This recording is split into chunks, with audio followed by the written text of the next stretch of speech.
nice, by the way. All right, everyone. Welcome to, today's little session. We've got Alma 30 and Helaman chapter 1.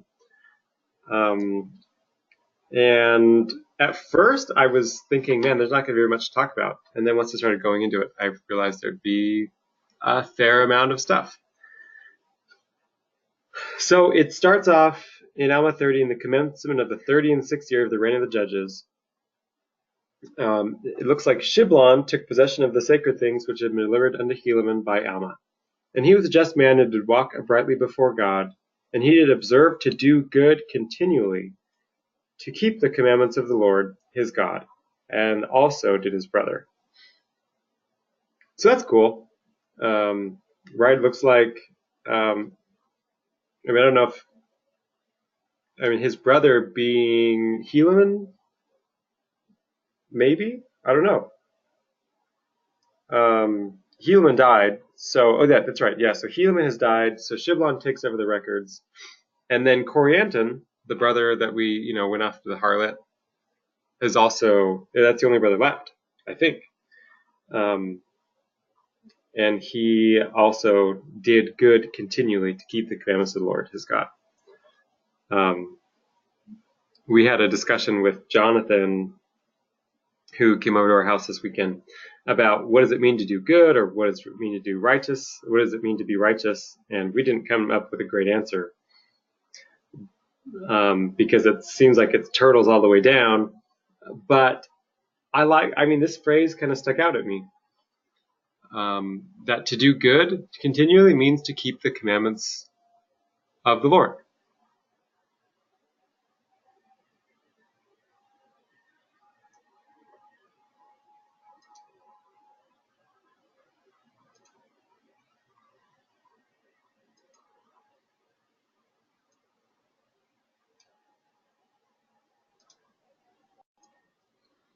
Okay, so moving on. Sorry, we had a little bit of technical difficulties.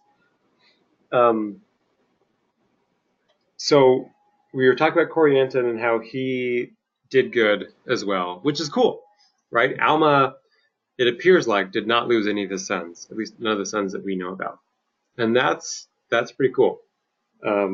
Maybe that suggests that there's something in the way he taught his sons that we should learn from. I don't know. I'm trying to do that too, but it's hard.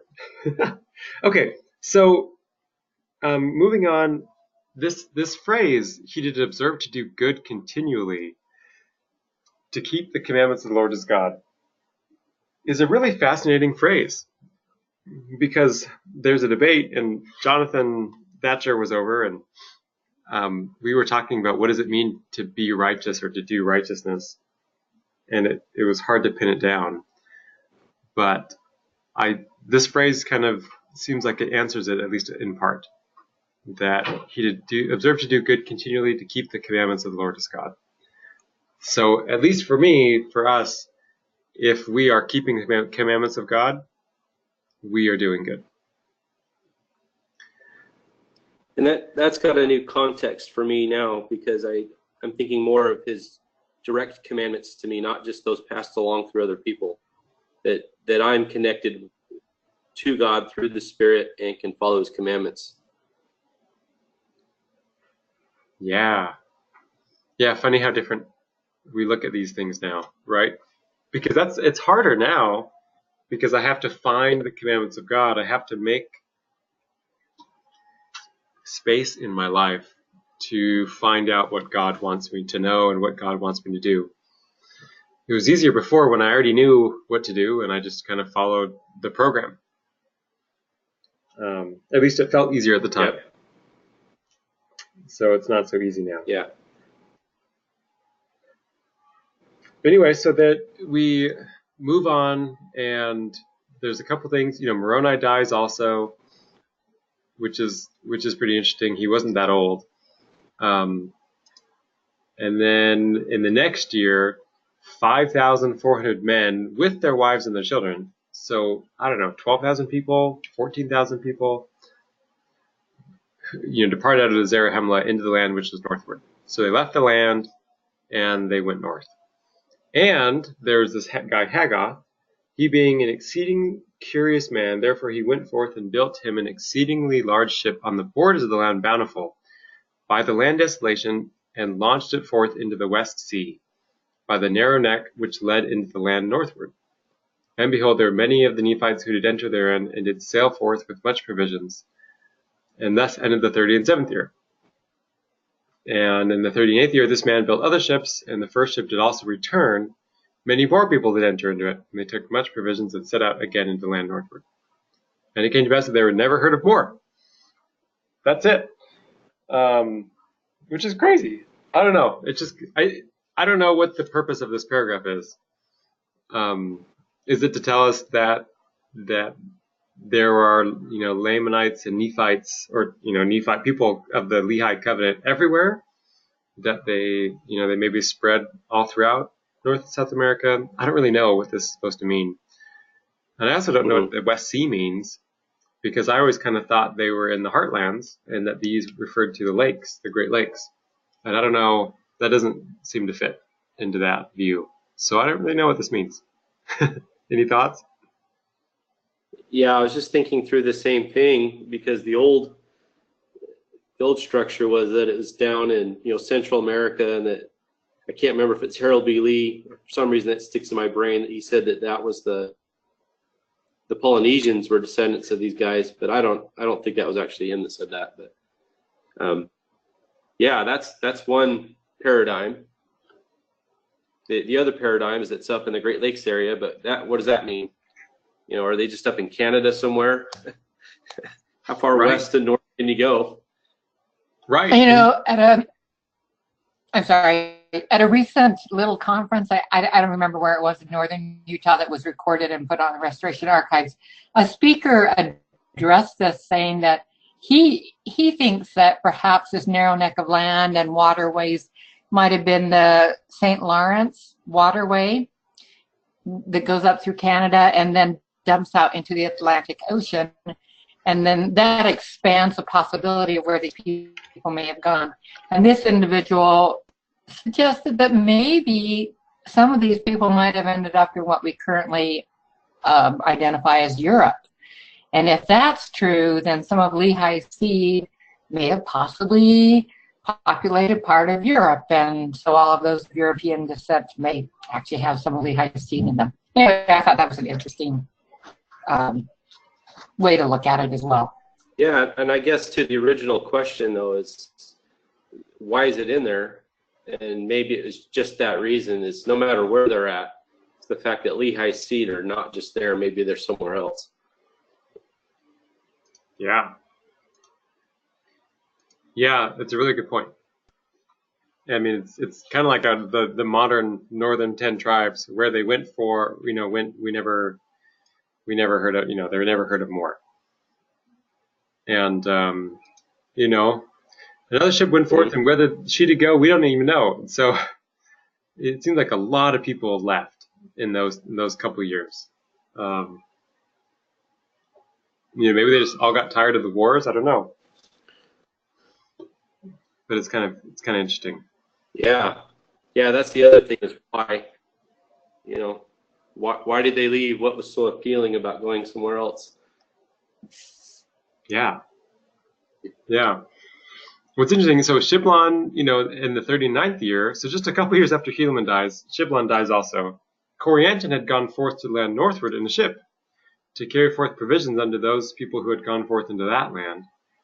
Therefore it became expedient for Shiblon to confer those sacred things before his death upon the son of Helaman, who was called Helaman, being called after the name of his father. Now behold, all those engravings which were in possession of Helaman were written and sent forth among the children of men throughout all the land. That must have been quite the work, right? They didn't have ways of publishing things, so someone had to copy it out, and they were written and sent forth. Save it were those parts which have been commanded by Alma should not go forth. Anyway, it's kind of interesting. So here's a thought. Mm-hmm. If you're engraving things in plates, can you do a rubbing and make a copy of it, send it out? I don't know. Maybe. I don't know if you could get something like that thin, like our paper, where you could actually like rub over plates. I mean, unless they were like really deep grooves, even Yeah. that seems like it'd be hard. Yeah. Yeah. Anyway, it's really interesting. So Alma commands that these, something should not go forth. Nevertheless, these were to be kept sacred and handed down from one generation to another. Therefore, in this year, they're conferred upon Helaman before the death of Shiblon. That's kind of cool. I mean, it's interesting here that Shiblon dies, and before he dies, he gives it to Helaman. It's like it just seems like these Book of Mormon guys always know when they're about to die. And it seems like it would be an interesting, like a nice blessing to know, okay, that I'm leaving now. And so they have the chance to kind of wrap up their affairs. Anyway, they are kept sacred, which it seems important. And it came to pass also in this year there were some dissenters who had gone forth unto the Lamanites, and they were stirred up again to anger against the Nephites. Again, right? So people are going north, like you said, Ben. We don't really know why, and some people didn't want to go north; they wanted to go over to the Lamanites. And in that same year, there came down a numerous army to war against the people of Moronihah, or against the army of Moronihah, in the which they were beaten and driven back again to their own land, suffering great loss.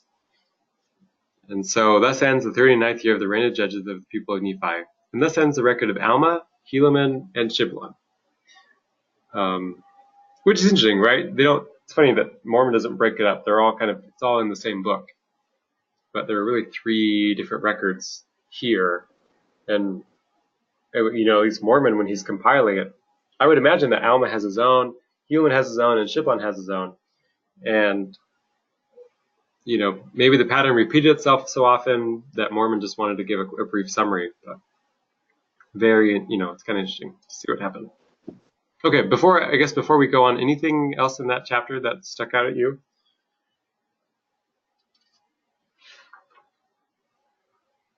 Okay, if not, I felt like there was a lot in Helaman chapter 1 that stuck out to me. First of all is in this little introduction, an account of the Nephites, their wars and contentions and their dissensions, and also the prophecies of many holy prophets before the coming of Christ. That's interesting, huh? Not just 1 or 2, but many holy prophets. According to the record of Helaman, who was the son of Helaman, and also according to the record of his sons, even down to the coming of Christ. And also many of the Lamanites are converted, an account of their conversion. That's kind of interesting because the book of Helaman stops many years before Christ comes.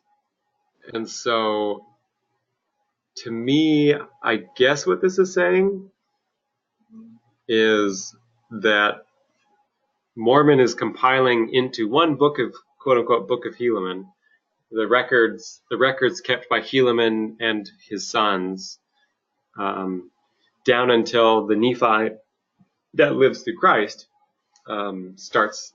He must have started a record, and maybe he started that record after Christ came. He's like, all right, now I need to go give a history leading up to things.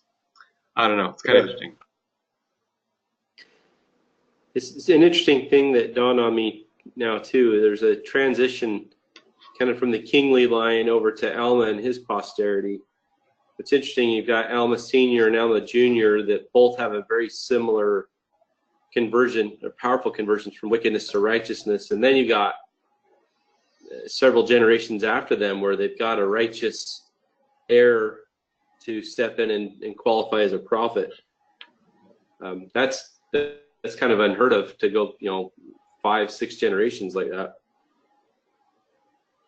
It really is, isn't it? I mean, Yeah. It's kind of interesting because Alma the 1 is wicked in King Noah's court, gets converted by Benadi. Alma 2 has a good dad, but maybe he still has the seeds of destruction inside of him. I don't know. Yeah. It takes an angel. And then Alma's sons, Helaman and Shiblon and Corianton, 2 seem like they're pretty good. And but one of them does go, after harlots, and he boasts in his own strength. So it's like it was weakening, the effect of his father's was weakening on him.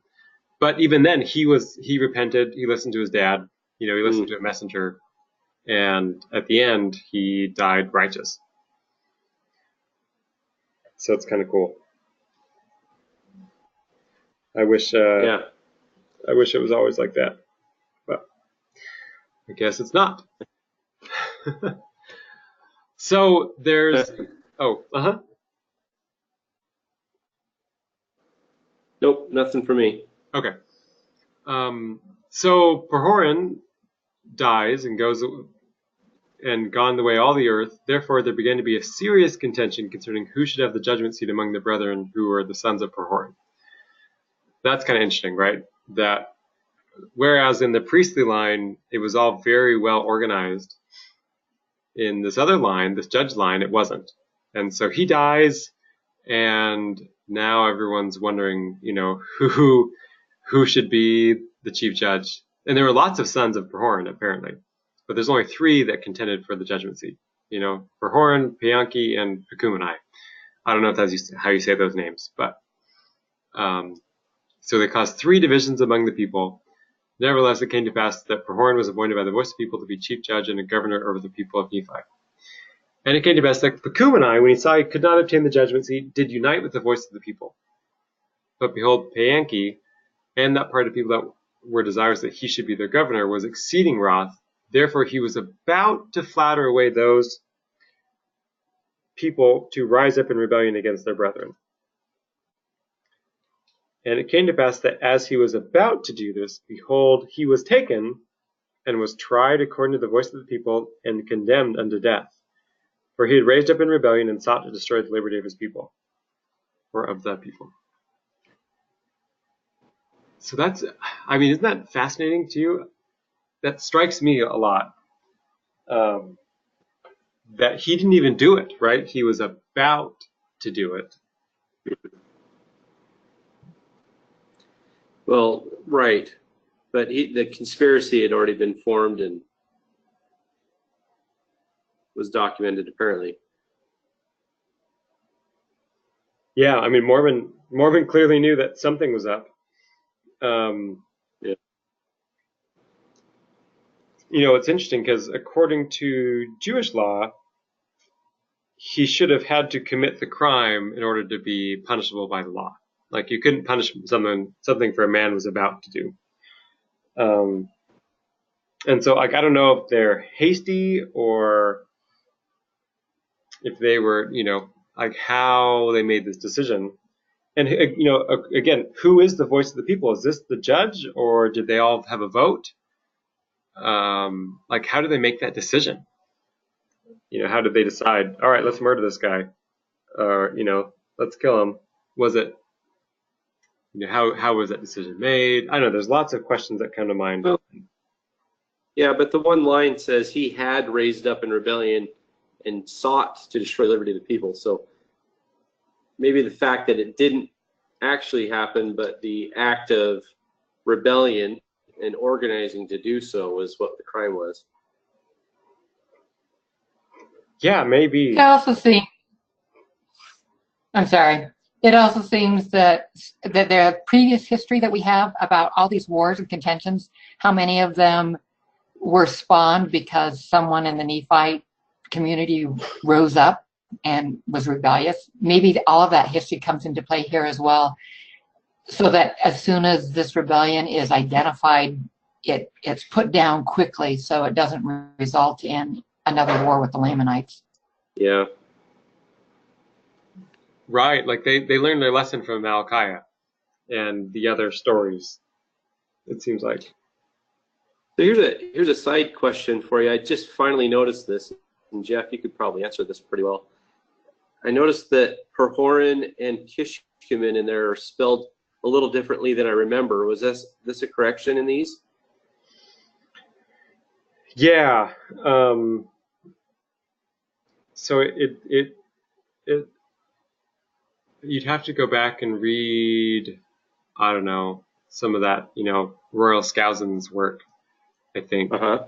But yeah, it's like somewhere along the way, it was Pahoran, but it was changed to Pahoran by a scribe, and then Kishkumen as well. It was just one of those that it looks like it was changed, and then later on, there were like two versions in the 1800s, later on of the name, and then they consolidated it into one. But we tried to keep it the way it had been. But yeah, anyway, so it's kind of one of those interesting things, and you could see how it'd be easy to forget, Pahoran or Pahoran, depending on how you say that. Maybe it's hard to tell the difference if you're writing it out. But yeah, and I don't know. I mean, maybe if I understood Egyptian or Hebrew, maybe those names mean something, and so it's important that they're spelled the right way. But we just try to be true to Joseph, and that's kind of where we came down on it.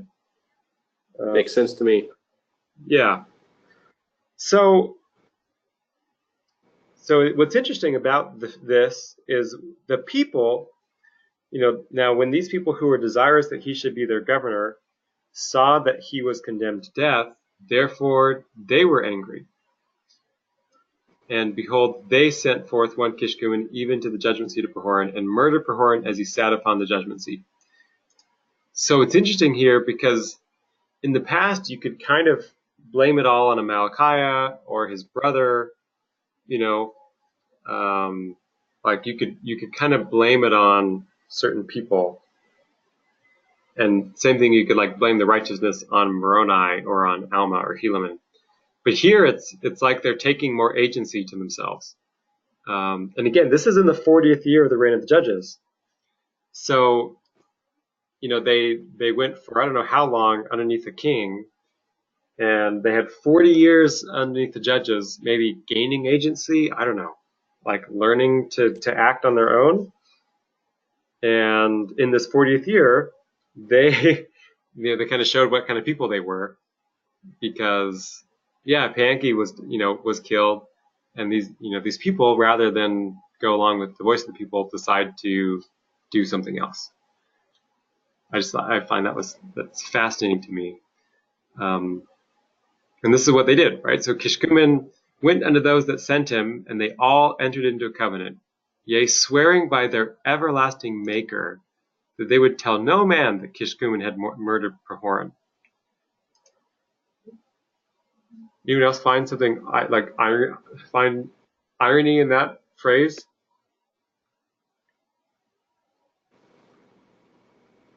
Sorry, the audio cut a little bit for me on that. What was that question?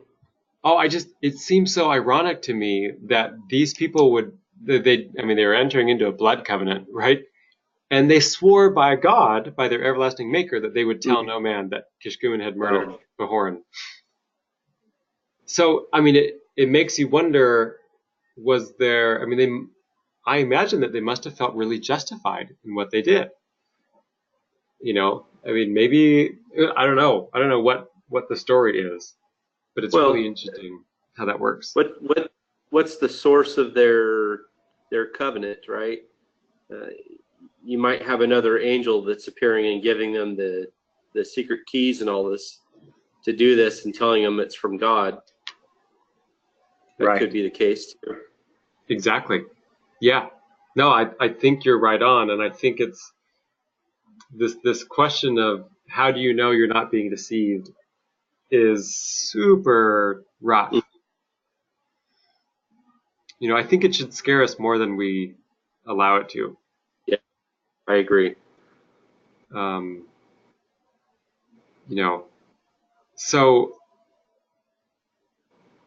anyway, so it's just kind of crazy, right? This is crazy. It's all done in the 40th year of the reign of the judges, and it has an end. Okay, now I want you to go back and think about this first line again. Behold, he was taken and was tried according to the voice of the people and condemned to death. Who else was taken and tried according to the voice of the people and condemned to death?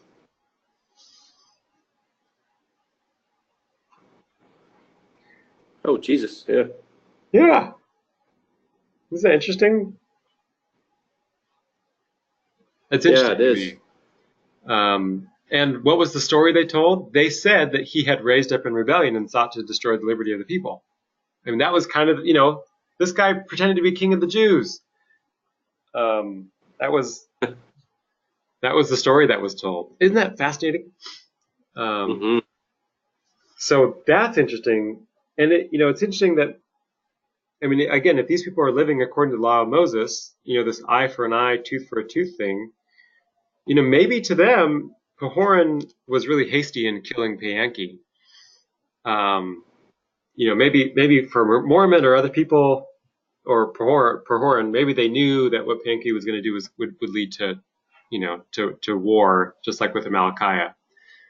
But maybe to them who didn't have that wisdom, or who were led around by a different voice, they saw the opposite, right? They saw them as righteously fulfilling the law by killing the murderer, which is what they were supposed to do, and so they're willing to swear by their everlasting Maker. It's just, I don't know. It's really interesting to try to get in their heads a little bit, and it's interesting that first line, how it seems to match Jesus also.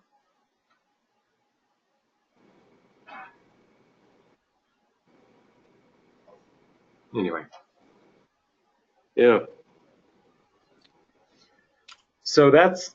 I never would have made that connection. Thank you. Yeah. Well, so Pekumenai is appointed according to the voice of the people to be chief judge and the governor over the people, to reign in the stead of his brother Pahoran, and it was according to his right. So clearly there was something built into the law, right? And however it worked out, it seems like Pekumenai was next. But in the 41st year, the Lamanites had gathered together an innumerable army of men. So it doesn't even matter, because, I mean, it seems like it doesn't even matter. It didn't matter that there weren't dissenters, because there already had been some, maybe. But this is only 3 years after the last one. The Lamanites had gathered together, isn't that crazy? An innumerable army of men, and armed them with swords and all these other things. And they were led by a man whose name was Coriantumr. And he was a descendant of Zarahemla, and he was a dissenter from among the Nephites, and he was a large and mighty man. This large and mighty man thing strikes me. I don't have it all, like, I don't have it figured out. But, Nephi was described as young, neverthelessing, being large in stature. Mormon was large in stature. The brother of Jared was described as a large and mighty man. But so is Coriantumr. Nehor is introduced as someone really large, or noted for his much strength. Amalickiah was noted as a large and mighty man. Who's the one that killed Gideon? What's his name? That was Nehor. Nehor, yeah. Saul was also noted as being head and shoulders taller than all the other Israelites. So he wasn't as tall as Goliath, but he was really tall. And David, in somewhere in the book of Samuel, wears Saul's armor, which means and he doesn't wear it because he says it doesn't fit me. I'm not used to it. Or he doesn't say it doesn't fit him. He says he's not used to the armor. But the armor fit him. So even though he was this, we kind of imagine a young shepherd boy, these guys are both large. And so my theory is that Jesus was really large, because I think whenever these things are noted, it's to remind us of something. And I think that's my supposition. And I think Denver hints at this in Come Let Us Adore Him in a couple places. But there's, to me, if his father and mother were God, then he would have had, some pure genes. And Joseph Smith said that Adam was like 7 feet tall. So maybe it makes sense that, Jesus would have been taller than the average person. We know when he brandishes the whip at the temple, everyone runs away. And I can't believe that if he was 5 foot nothing and weighed 100 pounds wet, that people are going to run away. But if it's a 6 foot tall, big guy, and he's brandishing a whip, then yeah, maybe I'm going to run out of the way. And there's stories Joseph of people. pretty robust. Yes, yeah, Joseph and Hiram were big, but so was Brigham. I thought Brigham was shorter, wasn't he? He was. I don't think he was as tall, but he was really broad. He was really, really strong. I think he was 240 pounds at his lightest. Wow. And he'd kind of swell to like 280 or something in the summer. Big guy. At least, noted for his much strength. So again, Jonathan was here. We were talking about what it means to mock.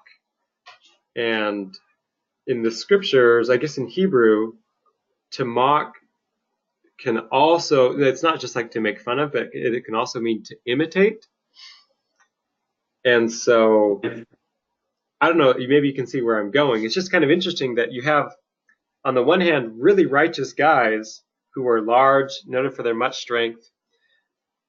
And then on the other hand, you also have these other guys, Coriantumr, who's a large and mighty man. He has great strength and great wisdom. Nehor, Amalickiah, Saul, David. It's like they're all in imitation of Christ, right? Like at some level. For the people at the time, maybe there's something built inside of us where we meet someone really big and tall and we just want to follow them. I don't know. I do know that leaders are tall, right? Yeah. Yeah, and that's the case today too. Taller people tend to get elevated and, pun intended, and have higher pay. Mm-hmm. Yeah. Which is kind of fascinating. Anyway, but that idea. Yes, Joy? Oh, it just seems like perhaps this physical attribute gets swayed either one side of the spectrum or the other side of the spectrum, at least as we see in our records here, that either it seems like it might be the personality becomes a bully, or the person becomes a bully figure if they use what they've been given in a negative aspect to control people, or perhaps on the other hand, it's a gift that they're able to be more persuasive or have a stronger voice for righteousness on the other hand. But maybe it's just kind of a polarizing sort of thing. Oh, that's really interesting. I like that because there are a few other ways that are described, right? I mean, we know that Jesus grew in wisdom and in strength and in favor among men. I think those are the three things that Luke lists. And Coriantumr was a large and mighty man. He had great strength and great wisdom. But some of these other people that we read about had great, when we read about Gadianton, he's an expert in many words.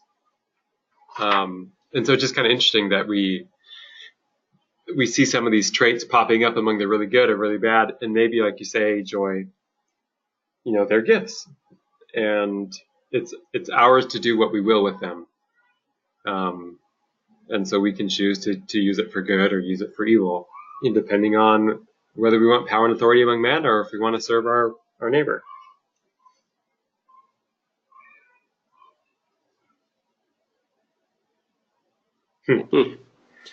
So Tubaloth, who was the son of Amram, brother of Amalickiah, suppose that this guy, this really large man with a Jaredite name,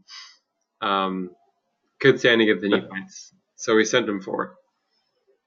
Therefore, he did stir them up to anger, which we know that's what Satan does, right? He stirs people up to anger against one another.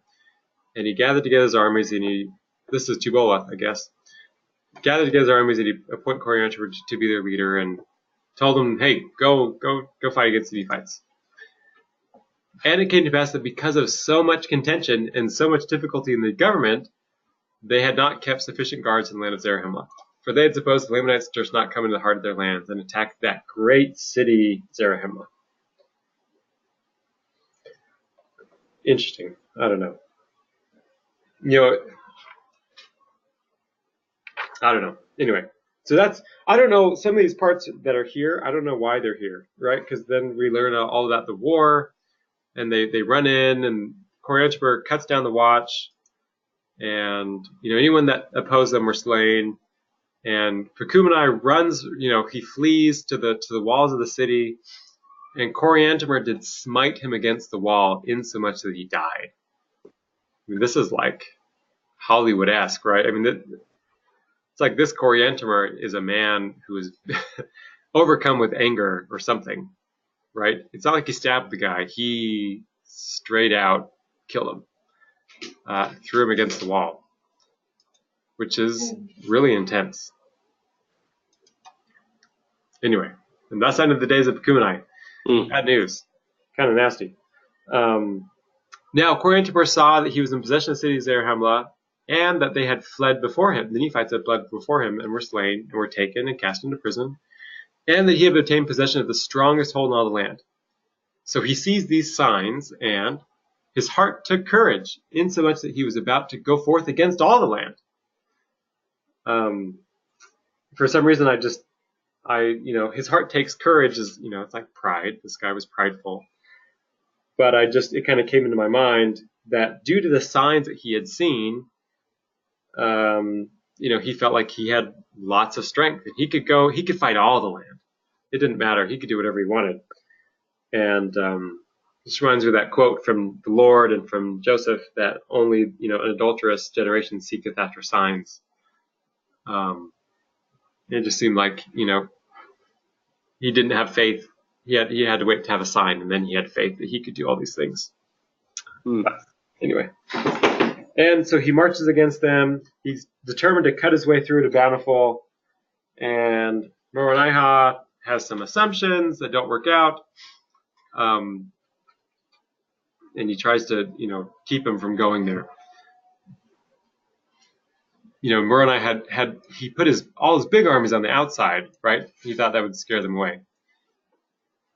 But behold, the Lamanites were not frightened according to desire, but they had come into the center of the land and had taken the capital city, which was the city of Zarahemla, and were marching through the most capital parts of the land, slaying the people with a great slaughter, both men, women, and children, taking possession of many cities and of many strongholds. It's just kind of interesting that,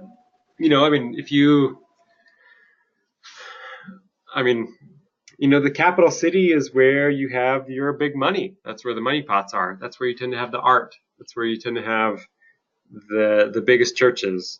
Mm-hmm. It's also called the heart of the land. The center of the heart. Which is really interesting. Typically in the heart of a city is where you get the bad guys. People who want power and authority, right? The chief judges, the religious or business rulers. Everyone flocks to the city because that's where you can have the most influence over people, because people are all tightly packed together. Kishkumen is in the heart of the city. Interestingly, he didn't die, but I don't know. It's just kind of interesting that the way that works. That there's that, but also. Well, okay. I'll bring that up in a little bit. Anyway, so that's going on. Moronihah, heads them off, and Lehi heads them off before Bountiful. They kind of trap him in the middle, and there's this really bloody battle. Coriantumr is killed, and end of the story is the Lamanites did yield themselves up into the hands of the Nephites. Same as always, it feels like. And it came to pass that Moronihah took possession of the city of Zarahemla again, and caused that the Lamanites who had been taken prisoners should depart out of the land in peace. And thus ended the 41st year of the reign of the judges. What kind of world is it where the people that just came into your city and destroyed you and killed you and did all manner of evil things against you are allowed to leave because they promised to live in peace?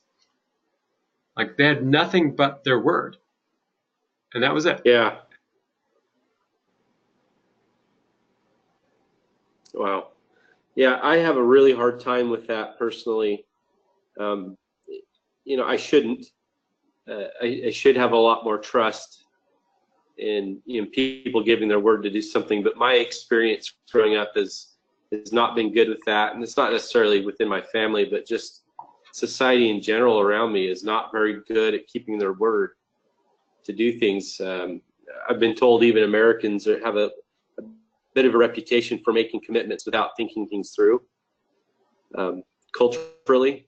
So yeah, it's kind of a foreign thing to me, and I'm always dumbfounded when I see like historical reenactments where somebody is given a very detailed message orally.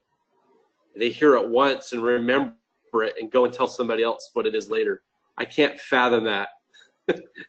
I just have no concept to be able to remember something like that. Then also the other thing where people can say they will do something on the spot and then they'll keep it.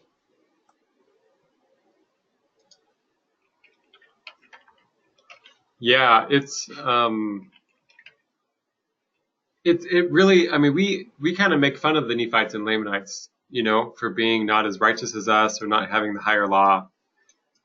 And Mm-hmm. and look at what they do. Like, these people were so trusting and I presume so honest, right, to their core, that they believed they believed their enemies and their enemies believed them. And so it's like, hey, if you say you're going to do this, okay, you do this. Yep. Which is interesting. And so part of that I think feeds into this idea of Kishkumen in the next paragraph, or Gadianton, sorry. There was one Gadianton who was exceeding expert in many words and also in his craft to carry on the secret work of murder and of robbery. He was exceeding expert in many words. That's interesting because that sounds like a lawyer today, right? He was able to, he didn't have to lie to tell a story that maybe didn't reflect the truth. Does that make sense? It's like, well, there's flattery too, right? yes. Yeah, there's flattery too, which is an important thing to note.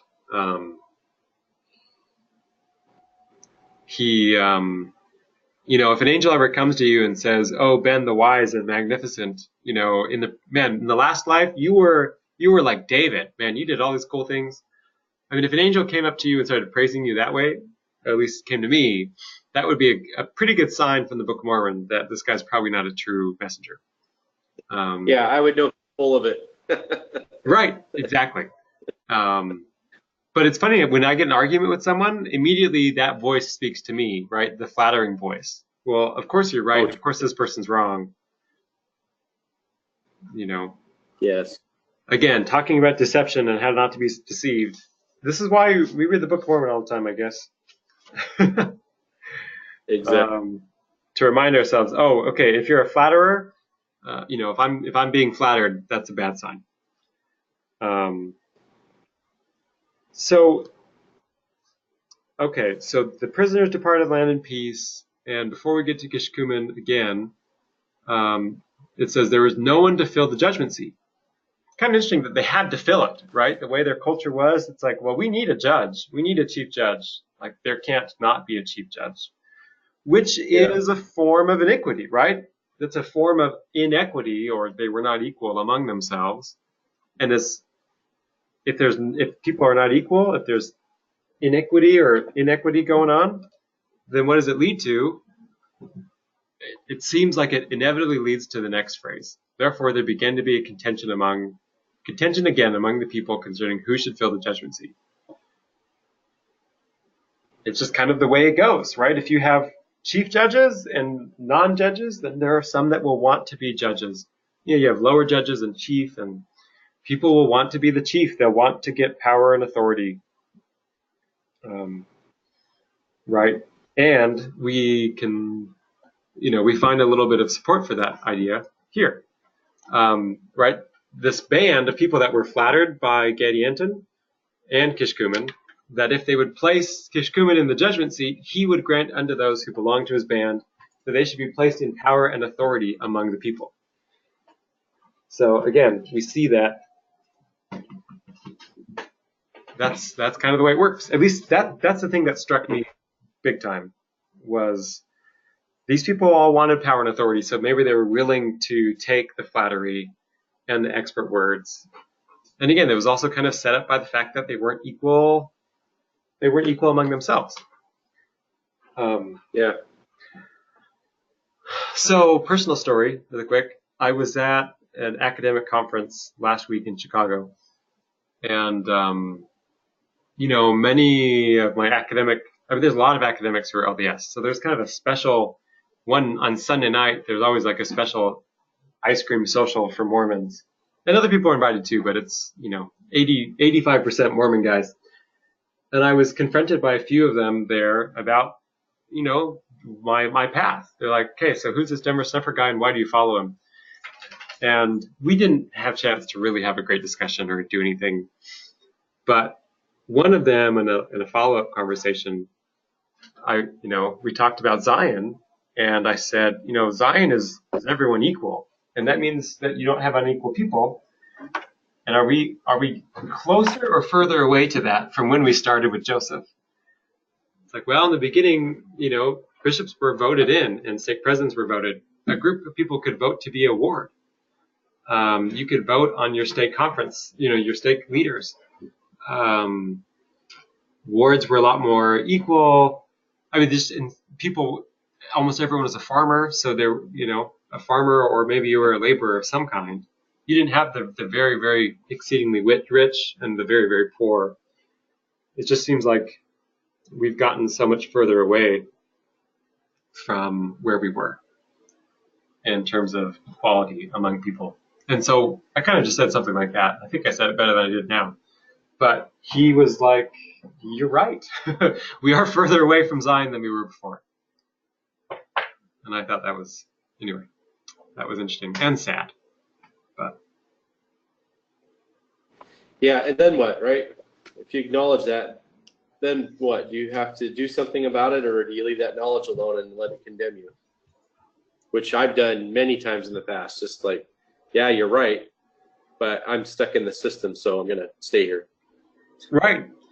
And that, my hope, and I mentioned this to a couple of people, I'm like, well, if you ever start to doubt the church, or if there's things that start to rub you the wrong way, you have a choice. You can leave belief in everything.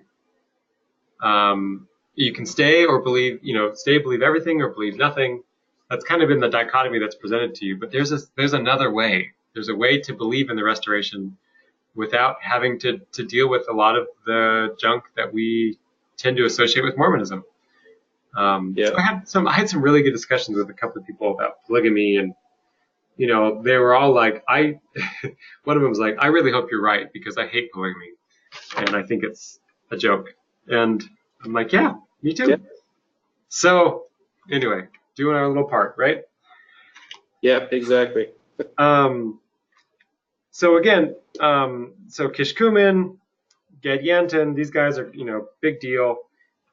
So Kishkumen goes to destroy Helaman, and he sought to destroy Helaman. And it came to pass, as he went forth towards the judgment seat, behold, one of the servants of Helaman, and this story is crazy to me, having been out by night, and having obtained through disguise a knowledge of those plans which had been laid by this band to destroy Helaman, came to pass that he met Kishkumen, and gave unto him a sign.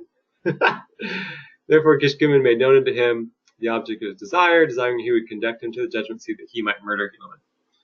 And when the servant of Helaman had known all the heart of Kishkumen, and how that it was his object to murder, and also that it was the object of all those who belonged to his band to murder and rob, and again, and to gain power, and this was their secret plan and their combination, right? This is all the thing that they're after. They're after power. They're just willing to, to murder and rob and to do these things to gain it. The servant of Helaman says to Kishkumen, let's go forth to the judgment seat. Now this pleased Kishkumen exceedingly, and as they were going forth, Helaman's servant stabbed Kishkumen even to the heart, that he fell dead without a groan. I don't know, that struck me too, this without a groan. It's like, was there no breath of life within this guy? Does this mean to say he had none of the spirit in him? Yeah. I don't know. Interesting. Little secret service action going on there too. Yeah, seriously. How that guy got a disguise. I mean, I don't know what a disguise looks like back in the day. You know, did he rub some coal in his face and look a little darker? You know, who knows? Um, but so the servant runs and tells Helaman all things which he had seen and heard and done. And again, I know I said this a bunch of times, but this idea of seeing and hearing they're always tied together for a witness. Like if you're a witness, you both saw and heard. Third Nephi, it says that a lot. You have the people that see and hear and therefore know. Anyway, just interesting in terms of what it takes to be a witness, I think, of these things. Yeah. So Gadianton flees by a secret way into the wilderness, and even Helaman, they tried to go get him, they couldn't, and thus ended the 42nd year of the reign of the judges over the people of Nephi. And behold, in the end of this book, you shall see that this Gadianton did prove the overthrow, yea, almost the entire destruction of the people of Nephi. Behold, I do not mean the end of the book of Helaman, but I mean the end of the book of Nephi, from which I have taken all the account which I have written. Interesting. Yeah, that's what I thought too. Like, I always call it the Book of Mormon because that's what Moroni calls it. But it seems like had Mormon finished it, he would have called it the Book of Nephi. Yeah. So maybe we should call ourselves Nephites, right, rather than the remnant or the movement. Yeah, especially lately, right? Yeah, exactly. Names seem to matter a lot. Latter-day Nephites. Anyway, that's kind of this story. It's amazing all the things that you can pack into a chapter. It feels like Helaman 1 has just a ton of stuff. You know, we learn about deception and flattery and mocking or imitation. We see signs of Christ in weird places. And, we see this amazing example of trust and of your word being your bond in people that we tend to look down on.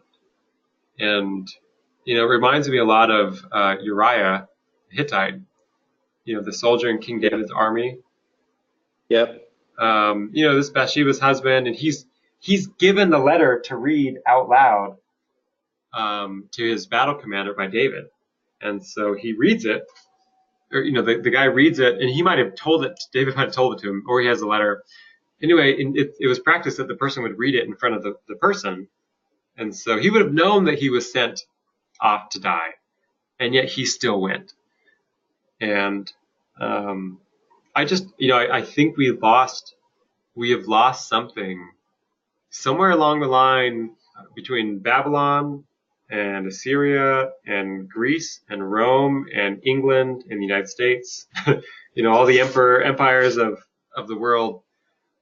Somewhere we lost this idea to be trustworthy, and yeah, but it's a necessary thing to gain back, and maybe we can only gain it here in this celestial world where no one else is honest, and where it hurts you.